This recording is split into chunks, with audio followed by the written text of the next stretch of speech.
everyone, welcome back to my channel. Today we are going to discuss about human cell, or we can say animal cell. In our last lecture we have discussed about cell, discovery of cells, types of cells, shapes of cells, and difference between eukaryotic and prokaryotic cells. We have discussed everything in detail. So now we will discuss about human cell or animal cell. Okay. First, we have to draw a diagram of animal cell.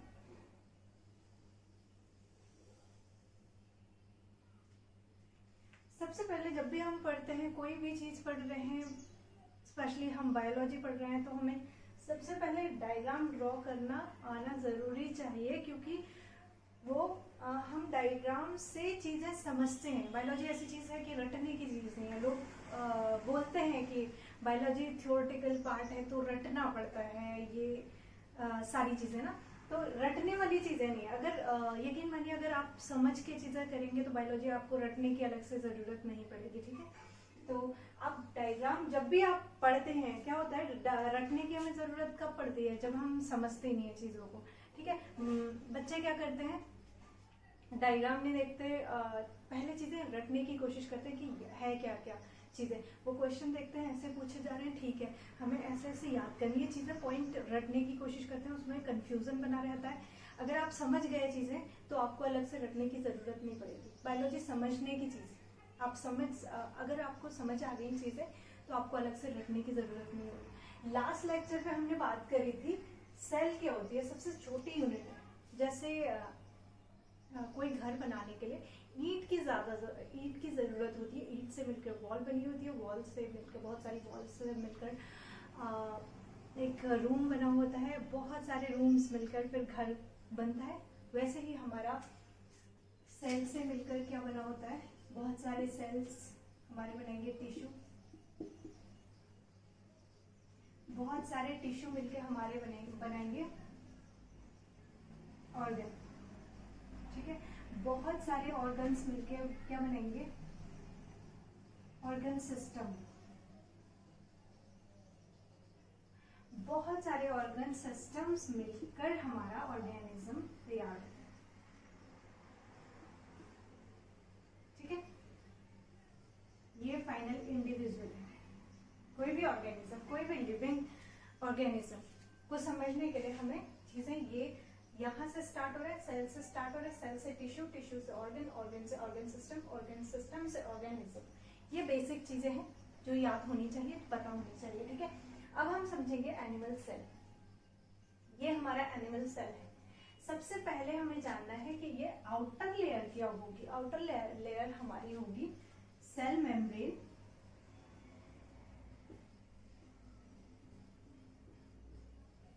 या plasma membrane. Oblique इसे कर सकते हैं हम plasma membrane.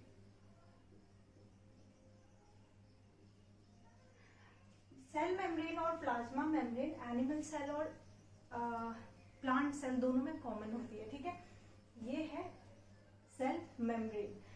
अब plant cell में क्या होता है, डिफरेंस मैं देखूं तो प्लांट सेल में इसके बाहर से एक और लेयर होती है, क्या, सेल वॉल, जो कि एनिमल सेल में क्या होती है, एब्सेंट होती है। ठीक है, क्वेश्चन डायरेक्टली यहाँ से भी बन जाते हैं कि सेल वॉल किस में प्रेजेंट होती है। तो याद रखना है हमने, प्लांट सेल में सेल वॉल प्रेजेंट होती है, एनिमल सेल में सेल वॉल एब्सेंट होती है।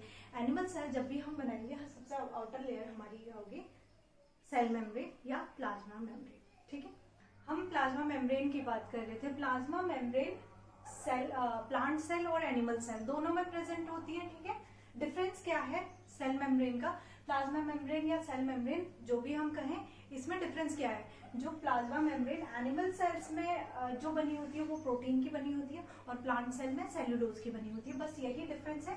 अदरवाइज ये दोनों में प्रेजेंट होती है, प्लांट सेल में भी और एनिमल सेल में भी। ठीक है, प्लांट सेल में हमने बात करी थी, प्लांट सेल में इसके बाहर से और एक लेयर प्रेजेंट होती है, क्या, सेल वॉल। ठीक है, जो कि एनिमल सेल में एब्सेंट होती है। ठीक है, ये थी नॉर्मल सी चीजें। अब हमने बेसिक सी चीजें जाननी है। सेल में, एनिमल सेल की अगर हम बात करते हैं तो सबसे सेंटर पे हमारे पास क्या पाया जाएगा, ये होगा हमारा न्यूक्लियस। सेंटर में न्यूक्लियस पाया जाएगा। न्यूक्लियस के भी सेंटर में एक और चीज है, ये क्या होगा हमारा न्यूक्लियोलस। ठीक है, ये क्या है न्यूक्लियोलस। ठीक है, सेंटर पे पाया जाएगा, न्यूक्लियस के सेंटर पे न्यूक्लियोलस, और बाकी सारा क्या होगा हमारा न्यूक्लियस, पूरे को क्या बोलेंगे न्यूक्लियस। ठीक है, और ये जो सेपरेट कर रही है साइटोप्लाज्म, ये जो पूरा ये क्या होगा लिक्विड मटेरियल या फ्लूइड मटेरियल, ये क्या है पूरा साइटोप्लाज्म। ठीक है, ये साइटोप्लाज्म जो आउटसाइड दी न्यूक्लियस पाया जाएगा फ्लूइड मटेरियल, उसको हम बोलेंगे साइटोप्लाज्म, और जो इनसाइड होगा इसको हम क्या बोलेंगे न्यूक्लियोप्लाज्म। ठीक है, ये डिफरेंस आपको पता होना चाहिए। ठीक है, ये क्या है न्यूक्लियोप्लाज्म, यहाँ बाहर क्या होगा साइटोप्लाज्म। ठीक है, अब क्या जो साइटोप्लाज्म और न्यूक्लियस को और न्यूक्लियोप्लाज्म, साइटोप्लाज्म और न्यूक्लियोप्लाज्म दो चीजों को जो सेपरेट कर रहा है, मैं यहाँ पे लिख के देती हूँ। ये क्या है जो लिक्विड पार्ट फ्लूइड मटेरियल यहाँ पे होगा, वो क्या है हमारा न्यूक्लियोप्लाज्म। ठीक है, और ये फ्लूइड मटेरियल ये क्या है साइटोप्लाज्म। ठीक है, साइटोप्लाज्म हमने देख लिया, न्यूक्लियोप्लाज्म हमने देख लिया। ये जो लेयर है हमारी जो इन दोनों को सेपरेट कर रही है, साइटोप्लाज्म और न्यूक्लियोप्लाज्म को सेपरेट कर रही है जो लेयर न्यूक्लियस की, उसको क्या बोलेंगे हम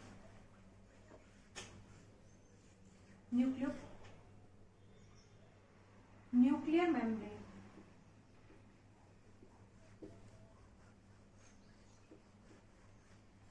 ठीक है, आधे बच्चे इसी में कंफ्यूज हो जाते हैं, कंफ्यूज नहीं होना है आपने। जो साइटोप्लाज्म और न्यूक्लियोप्लाज्म को सेपरेट कर रही है वो मेम्ब्रेन है हमारी न्यूक्लियर मेम्ब्रेन, क्योंकि न्यूक्लियर की आउटर लेयर है वो। ठीक है, अगर हम न्यूक्लियर को सेपरेट देखें तो सबसे आउटर लेयर हमारी क्या हो जाएगी न्यूक्लियर मेम्ब्रेन। जैसे हम सेल पढ़ रहे हैं, सेल की आउटर लेयर क्या सेल मेम्ब्रेन या प्लाज्मा मेम्ब्रेन, वैसे ही न्यूक्लियस की आउटर लेयर क्या है न्यूक्लियर मेम्ब्रेन। बच्चे इस चीज में बिल्कुल भी कंफ्यूज ना हो कि साइटोप्लाज्म क्या है, न्यूक्लियोप्लाज्म क्या है, प्रोटोप्लाज्म क्या है, तो इस चीज में बिल्कुल भी कंफ्यूज नहीं होना है। जो न्यूक्लियस के अंदर है, न्यूक्लियस के अंदर जो भी फ्लूइड मटेरियल है वो क्या है हमारा न्यूक्लियोप्लाज्म। ठीक है, न्यूक्लियोप्लाज्म है, और जो सेल के अंदर है सारा आउटसाइड द न्यूक्लियस की बात कर रहे हैं अभी हम। ठीक है, जो ये न्यूक्लियस के बाहर जो फ्लूइड मटेरियल है उसको क्या बोलेंगे हम साइटोप्लाज्म। ठीक है, साइटोप्लाज्म। नाउ ये हो गया। अभी एक और चीज न्यूक्लियस से यहाँ पे क्या जुड़ी रहती है हमारी एंडोप्लाज्मिक रेटिक्यूलम, यहाँ पे होती है हमारी एंडोप्लाज्मिक रेटिक्यूलम। अब एंडोप्लाज्मिक रेटिक्यूलम हमारी दो टाइप से होंगी, एक होंगी, एक सेकेंड पहले मैं ये रिमूव कर देती हूँ ताकि हमारी वेल लेवल डायग्राम बने। ठीक है, ये चीज हमने जान ली थी, cell tissue organ system and organism. Now हमारे पास दो हैं, ER की बात करें एंडोप्लाज्मिक रेटिक्यूलम,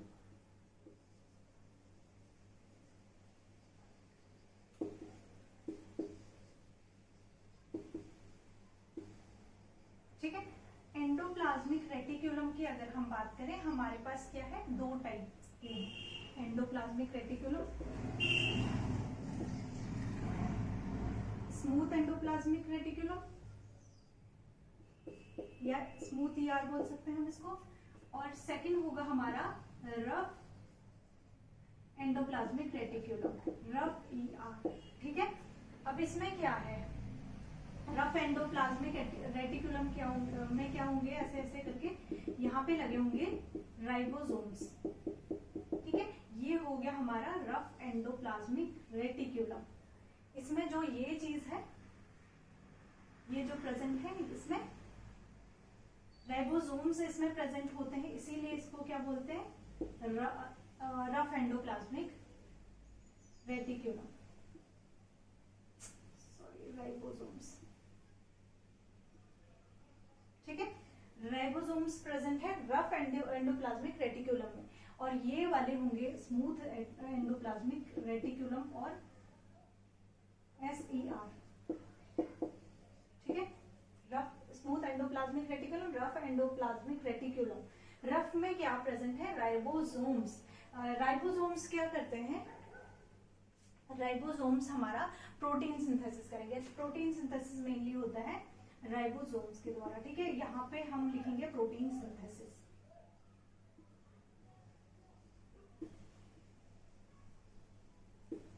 ये काम है राइबोसोम्स का। अब प्रोटीन सिंथेसिस हमारा कहाँ पे हो रहा है? रफ एंडोप्लाज्मिक रेटिकुलम में, क्योंकि हमारे राइबोसोम्स प्रेजेंट है कहाँ पे? रफ एंडोप्लाज्मिक रेटिकुलम में। रफ एंडोप्लाज्मिक रेटिकुलम में हमारे प्रोटीन सिंथेसिस हो रहा है, जो कि कर रहे हैं राइबोसोम्स, ठीक है। कंफ्यूज नहीं होना है। प्रोटीन सिंथेसिस कौन कर रहे हैं? राइबोसोम्स, ठीक है, जो कि हो रहा है रफ एंडोप्लाज्मिक रेटिकुलम में। अब स्मूथ एंडोप्लाज्मिक रेटिकुलम की हम बात करें तो यहाँ पे क्या होगा? Fat synthesis. यहाँ पे फैट होगा, और रफ में क्या हो रहा है? हमारा प्रोटीन। याद रखना, फैट कहाँ पे होगा? स्मूथ में होगा, और रफ एंडोप्लाज्मिक रेटिकुलम में कहाँ पे क्या हो रहा है? प्रोटीन सिंथेसिस, ठीक है। ये याद रखना आप। और एक और चीज प्रेजेंट होती है यहाँ पे, क्या है? माइटोकॉन्ड्रिया। ये है हमारा माइटोकॉन्ड्रिया। इसे हम क्या बोलते हैं? Power house of the cell भी बोला जाता है। किसे? माइटोकॉन्ड्रिया को। कुछ ये है माइटोकॉन्ड्रिया,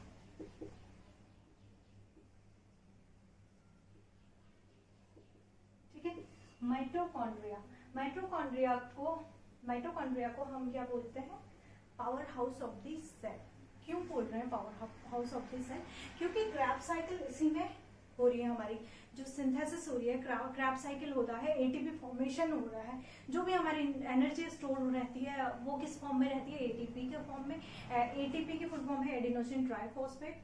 तो क्या किस फॉर्म में रहती है? एटीपी के फॉर्म में स्टोर रहती है। एटीपी कहाँ पे बनता है?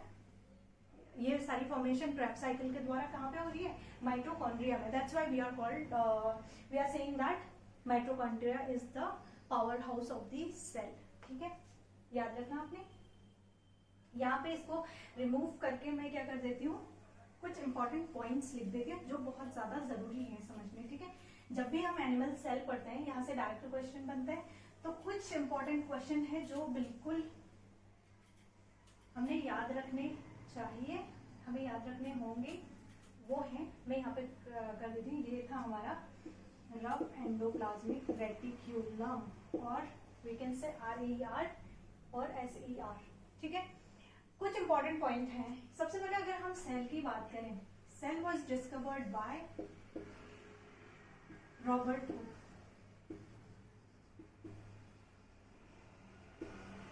इन 1665, ठीक है।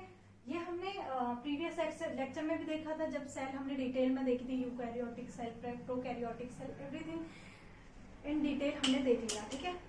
सारी चीजें देख ली थी। अब हम देखते हैं लाइव सेल। जब रॉबर्ट हुक ने क्या किया था, खुद सेल्फ मेड माइक्रोस्कोप था उनका, उन्होंने खुद माइक्रोस्कोप बनाया था, और उसमें उन्होंने क्या देखे थे?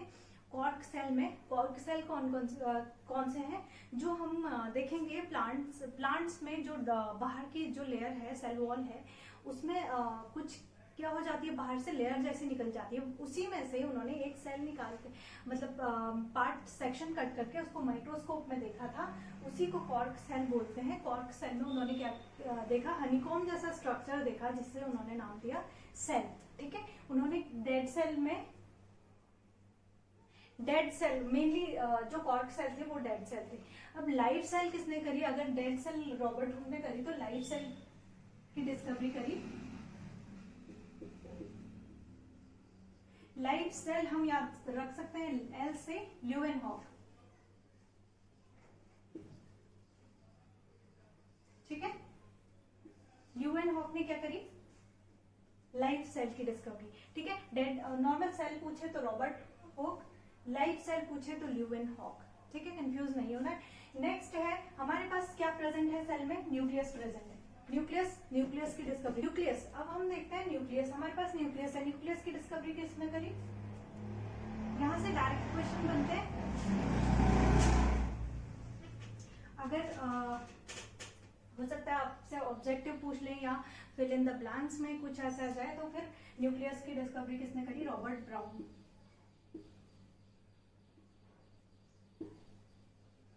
ठीक है, कुछ इंपॉर्टेंट चीजें हैं जो बिल्कुल याद रखनी है। ठीक है, अगर आप सेल पढ़ रहे हैं, एनिमल सेल पढ़ रहे हैं, प्लांट सेल पढ़ रहे हैं, ये बेसिक सी चीजें हैं जो आपने याद रखनी है। ठीक है, अब न्यूक्लियस से फिर हमने देखा लाइव सेल ल्यूवेनहॉफ ने करी थी, नॉर्मल सेल किसने करा था, डेड सेल रॉबर्ट हुक ने। अब आती है प्लांट सेल और एनिमल सेल। प्लांट सेल और एनिमल सेल दोनों दो साइंटिस्ट थे जिन्होंने मिलके सेल थ्योरी दी। ठीक है, डायरेक्टली पूछ लेते हैं cell theory. Cell theory was given bye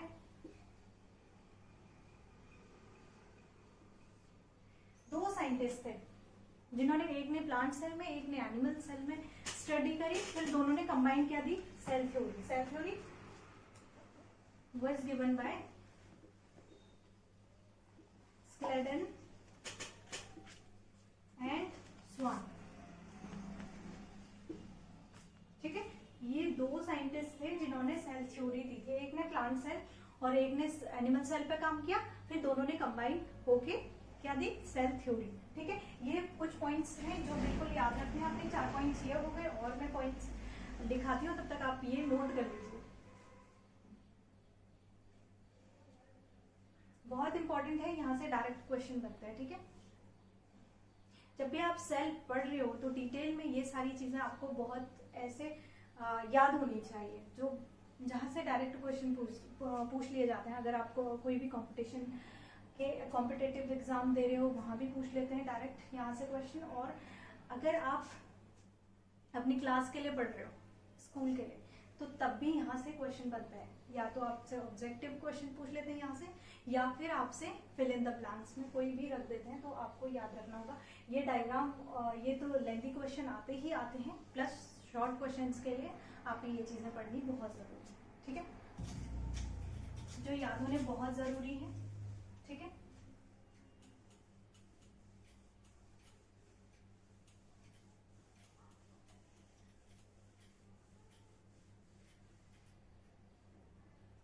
ये हम करेंगे पहले यहाँ पे, और देख लेते हैं हम। यहाँ पे प्रेजेंट होता है हमारा, मतलब एक और चीज प्रेजेंट होता है, इसे बोलते हैं, हाँ हमारा प्रेजेंट होगा सेंट्रोजोम। ठीक है, सेंट्रोजोम क्या करता है, सेल डिवीजन में हेल्प करता है। ठीक है,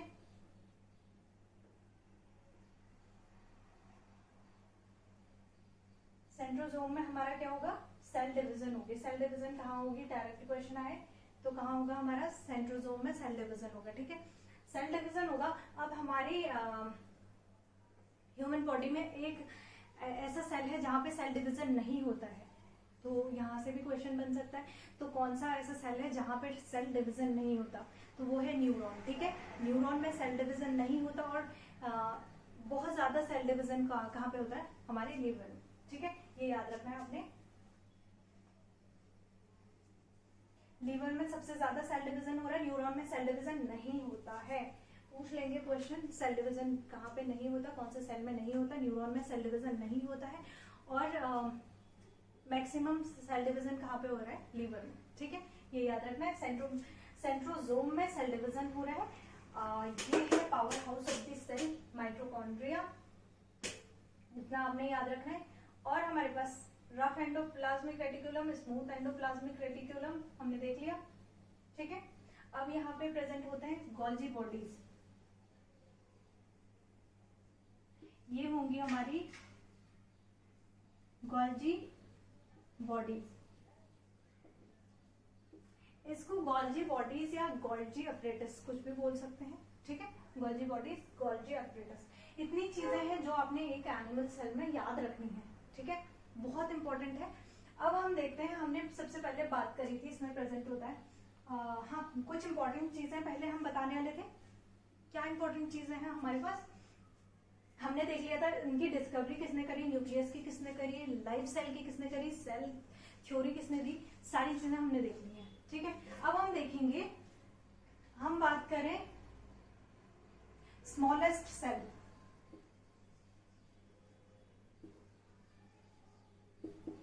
ओवरऑल स्मॉलेस्ट सेल देखें तो हम क्या है, तो अगर हम स्मॉलेस्ट सेल की बात करें, ओवरऑल की बात करें, ओवरऑल में स्मॉलेस्ट सेल कौन सा है हमारा, माइकोप्लाज्मा। ठीक है,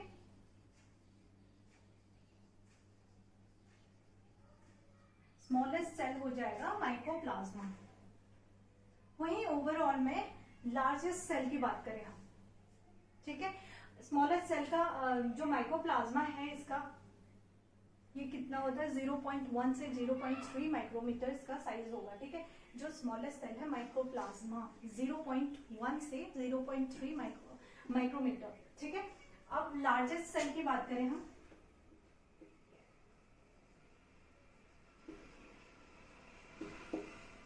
एग ऑफ ऑस्ट्रिच।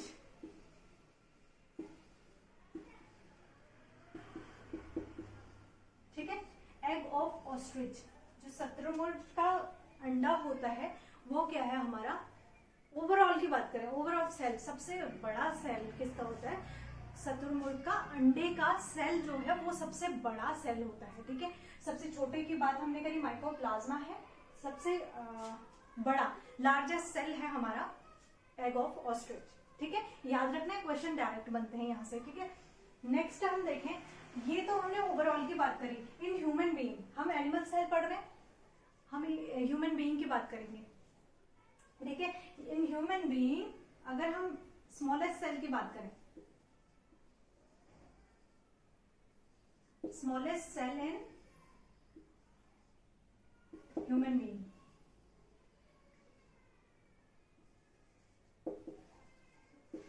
अगर स्मॉलेस्ट सेल ह्यूमन बीइंग की बात करें तो क्या हो जाएगा हमारा, sperm cell.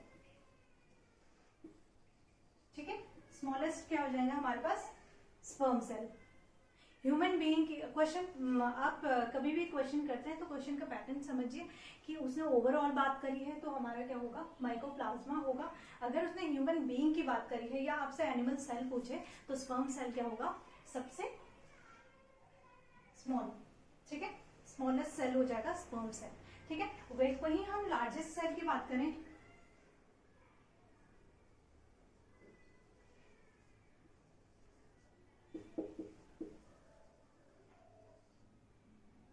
Largest cell in humans हो जाएगा ओवम। ठीक है, ओवम क्या है, लार्जेस्ट सेल ह्यूमन बीइंग्स की बात करें तो। और वहीं लार्जेस्ट सेल की बात करी थी हमने, अब हम देखते हैं लॉन्गेस्ट सेल।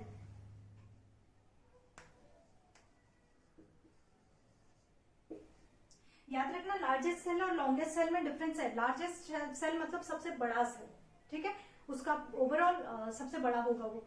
अगर लॉन्गेस्ट की बात करें, लॉन्गेस्ट लेंथ की बात कर रहे हैं हम, लॉन्गेस्ट सेल की बात करें तो ये न्यूरॉन हो जाएंगे। ठीक है, ये करिए हमने ह्यूमन बीइंग्स की बात। तो स्मॉलेस्ट सेल क्या हो जाएगा, स्पर्म सेल, लार्जेस्ट सेल हमारा ओवम हो गया, और लॉन्गेस्ट सेल क्या हो गया, न्यूरॉन। और न्यूरॉन क्या है, जिसमें क्या होता है, सेल डिवीजन नहीं होता है। याद रखना, न्यूरॉन क्या है, ऐसा सेल है जहां सेल डिवीजन नहीं हो रहा है। ठीक है, ये बेसिक चीजें थी जो याद रखनी है आपने। कभी भी आप सेल पढ़ रहे हो तो ये क्वेश्चन आपको बिल्कुल याद होने चाहिए कि कौन सा सेल क्या है, स्मॉलेस्ट कौन सा है, सबसे बड़ा कौन सा है, ओवरऑल कौन सा है, ह्यूमन बीइंग में कौन सा है। ठीक है, यहाँ से क्वेश्चन बनते हैं। ठीक है, और कंफ्यूजन किसी भी चीज में नहीं होना चाहिए। अब कुछ इंपॉर्टेंट चीजें हैं जो मैं दिखा देती हूँ। आई होप कि ये सब आपने नोट कर लिया, नोट नहीं किया तो ये सारा आप नोट कर लीजिए एक बार। उसके बाद में कुछ और इम्पोर्टेंट चीजें जो यहाँ से जहाँ से क्वेश्चन बनते हैं वो चीजें करा देते हैं, और कंफ्यूजन जहाँ से रहता है। ठीक है, मैं इसको क्लियर कर देती हूँ।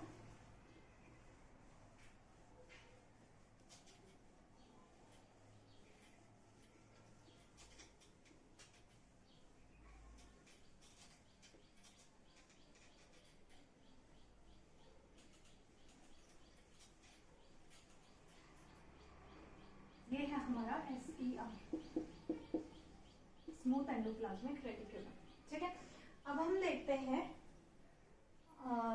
अगर हम एनिमल सेल की बात करें, इसमें कुछ इंपॉर्टेंट पॉइंट्स हैं। यही कुछ हमारे क्या होते हैं, छोटे से प्रेजेंट होते हैं एनिमल सेल में, वैक्यूल्स भी प्रेजेंट होते हैं।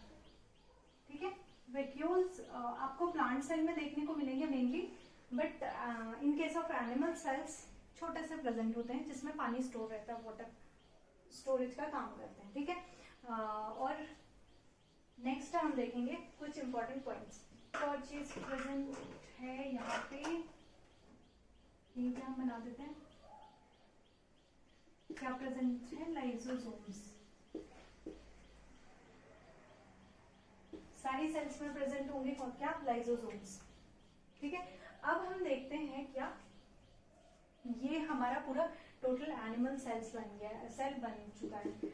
आप कभी भी एनिमल सेल और प्लांट सेल में डिफरेंस देख रहे हैं या फिर जब भी आप पढ़ रहे हैं तो आपने इतनी चीजें जरूर देखनी है, ये चीजें बहुत इंपॉर्टेंट है। ठीक है, अब हम सबसे पहले जो जहां से कंफ्यूजन बना रहता है, यहाँ एनिमल सेल में प्रेजेंट होते हैं क्या, प्रोटोप्लाज्म।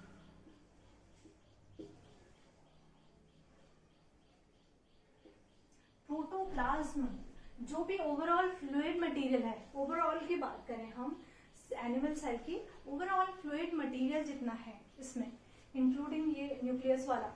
ठीक है, तो ओवरऑल की बात करें तो ओवरऑल इसको बोलेंगे प्रोटोप्लाज्म। अगर टोटल फ्लूइड मटेरियल की बात करें तो ये होगा प्रोटोप्लाज्म। प्रोटोप्लाज्म दो टाइप का होगा हमारा। ठीक है, कौन कौन सा, एक तो साइटोप्लाज्म होगा। साइटोप्लाज्म कहां पे होगा, आउटसाइड द न्यूक्लियस। ठीक है, और न्यूक्लियस में जो प्रेजेंट होगा उसे बोलेंगे nucleoplasm.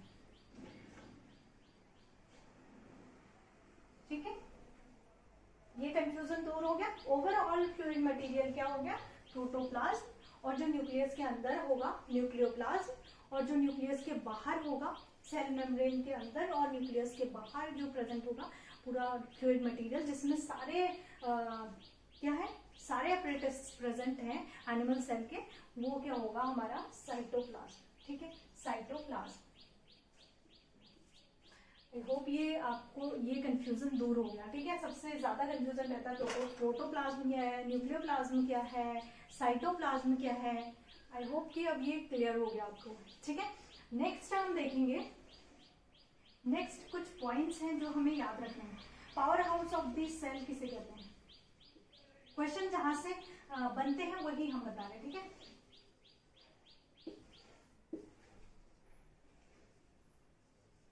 Power house of the cell is called mitochondria.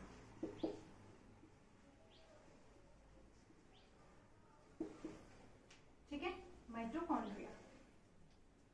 Next हम देखते हैं क्या, सुसाइडल बैग बोलते हैं किसी चीज को, वो क्या है,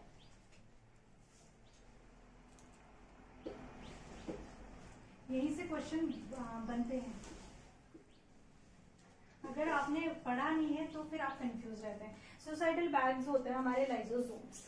आप इसे सुसाइडल बैग क्यों कह रहे हैं, क्योंकि ये क्या करती है, इसे सुसाइडल बैग या डाइजेस्टिव सिस्टम भी बोलते हैं, digestive system of the cell. क्यों बोलते हैं, क्योंकि ये क्या कर रहा है, कोई भी चीज सिंथेसाइज या डेड हो जा रही है, कोई भी ऑर्गन यहाँ का कोई काम नहीं कर रहा है, तो उसको सिंथेसाइज कौन करेगा, उसको डाइजेस्ट कौन कर रहा है, लाइसोसोम। ठीक है, तो इसे क्या बोलते हैं, डाइजेस्टिव सिस्टम, या फिर क्या बोलते हैं, सुसाइडल बैग, लाइसोसोम। ठीक है, लाइसोसोम्स। सेंट्रियोसोम में हमारा क्या हो रहा, सेंट्रोसोम में हमारा क्या हो रहा है, सेल डिवीजन हो रहा है। ठीक है, और एक सेल ऐसी है जहां सेल डिवीजन नहीं हो रहा है, वो है न्यूरॉन। याद रखनी है आपने। स्मूथ एंडोप्लाज्मिक रेटिकुलम में क्या हो रहा है, फैट, और रफ एंडोप्लाज्मिक रेटिकुलम में क्या हो रहा है, प्रोटीन सिंथेसिस। ठीक है, याद रखनी। वैक्यूल्स में पानी स्टोर रहता है। ठीक है, वैक्यूल्स में क्या रह रहा है, पानी स्टोर रह रहा है। ब्रेन ऑफ दिस सेल किसे कहते हैं, यहां से भी क्वेश्चन बनता है। ठीक है, अब हम देखेंगे brain of the cell. I hope ये आपने क्या नोट डाउन कर लिया हो। मैं इसको रिमूव कर देती हूँ। नेक्स्ट क्वेश्चन आएगा, brain of the cell is called as,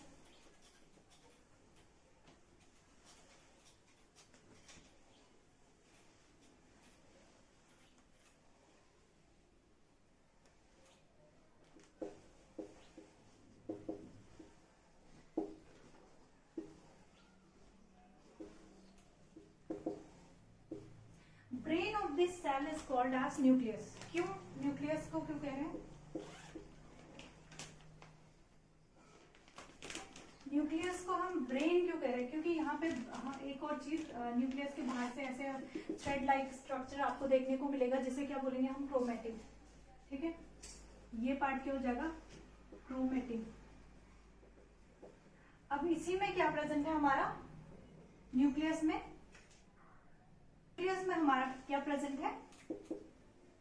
80% हमारा प्रोटीन प्रेजेंट है न्यूक्लियस में, और 10% हमारा प्रेजेंट है डीएनए। डीएनए हमारा क्या होगा, जेनेटिक मटेरियल और डीऑक्सीराइबोन्यूक्लिक एसिड। डीएनए की फुल फॉर्म होगी डीऑक्सीराइबोन्यूक्लिक एसिड, जिसमें हमारा जेनेटिक मटेरियल रहता है, जो क्या होता है, एक पेरेंट्स है, डॉटर्स में, पेरेंट्स से ऑफस्प्रिंग में ट्रांसफर होता है जेनेटिक मटेरियल, जो भी जेनेटिक मटेरियल। लाइक हमारी आंखें हैं हमारे पेरेंट्स से मिलती हैं, हमारे बाल, हमारे जो भी चीजें हमारे पेरेंट्स से मिलती है, वो हमें क्या, किससे ट्रांसफर हुई है, जेनेटिक मटेरियल से। ठीक है, जेनेटिक मटेरियल से पेरेंट्स से ऑफस्प्रिंग में ट्रांसफर हो रहा है, वो जेनेटिक मटेरियल है, वो डीएनए से ही मिल रहा है हमें। ठीक है, ब्रेन ऑफ दिस सेल हम किसे बोल रहे हैं, न्यूक्लियस को। न्यूक्लियस में हमारा प्रेजेंट है क्रोमेटिन, क्रोमेटिन में हमारा प्रेजेंट है प्रोटीन भी प्रेजेंट है हमारा, डीएनए भी प्रेजेंट है। डीएनए के एक सेगमेंट में हमारा क्या प्रेजेंट है, जीन भी प्रेजेंट है। ठीक है, जो ट्रांसफर हो रहा है one generation to next generation. ठीक है, अब हमने देख लिया सारी चीजें। सेंट्रोसोम हमने देख लिया, प्रोटीन सिंथेसिस राइबोसोम्स कर रहे हैं, जो कि रफ एंडोप्लाज्मिक रेटिकुलम में प्रेजेंट है। वैक्यूल्स स्टोरेज कर रहे हैं, वाटर स्टोरेज, क्योंकि हमारा पूरा जो शरीर हम बोलेंगे वो कितने परसेंट पानी से बना हुआ है। अब सारा पानी हमारा ऐसे ही तो नहीं रह रहा ना, इतना 70 और 65% हमारा जो पूरी बॉडी, ह्यूमन बॉडी बनी है, वो वाटर से बनी हुई है। अब वाटर, इतना सारा वाटर हमारा केवल पेट में तो स्टोर नहीं रहता ना, या फिर हम एक ही टाइम पे इतना पानी तो नहीं पीते, तो कहाँ स्टोर रहता है वो हमारे सेल्स में स्टोर रहता है। ठीक है, वैक्यूल्स में।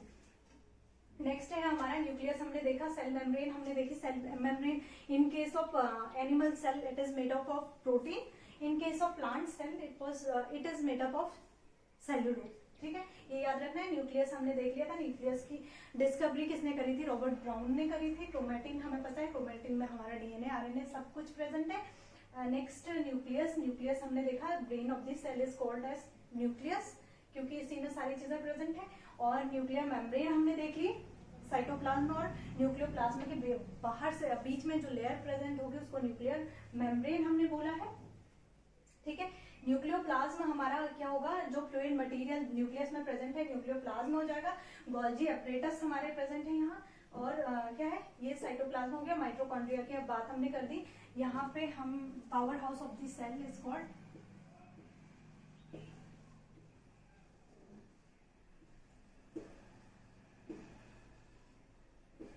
माइटोकॉन्ड्रिया। ठीक है, power house of the cell, यही हमारा क्या हो रहा है, एटीपी फॉर्मेशन हो रहा है। एडेनोसिन ट्राइफॉस्फेट, हमारी सारी एनर्जी क्या रहती है, स्टोर रहती है किस फॉर्म में, एटीपी के फॉर्म में। यहाँ पे क्या हो रहा है, एटीपी फॉर्मेशन हो रहा है। ठीक है, तो this was all about human cell. आपको वेल लेवल डायग्राम बनाने को भी आ सकता है, तो आपको डायग्राम जब भी बनाते हैं सारी चीजें पता होनी चाहिए, कौन सी चीज क्या है, किसका फंक्शन क्या है। ठीक है, इंडिविजुअली फंक्शन भी पूछ लेते हैं, सारी चीजों के आपको फंक्शन भी पता होने चाहिए, और आपको लोकेशन तो रैंडम होती है। ठीक है, तो आप ये सारी चीजें और जो इम्पोर्टेंट पॉइंट्स थे जहां से क्वेश्चन बनते हैं वो चीजें मैंने अलग से करा दी।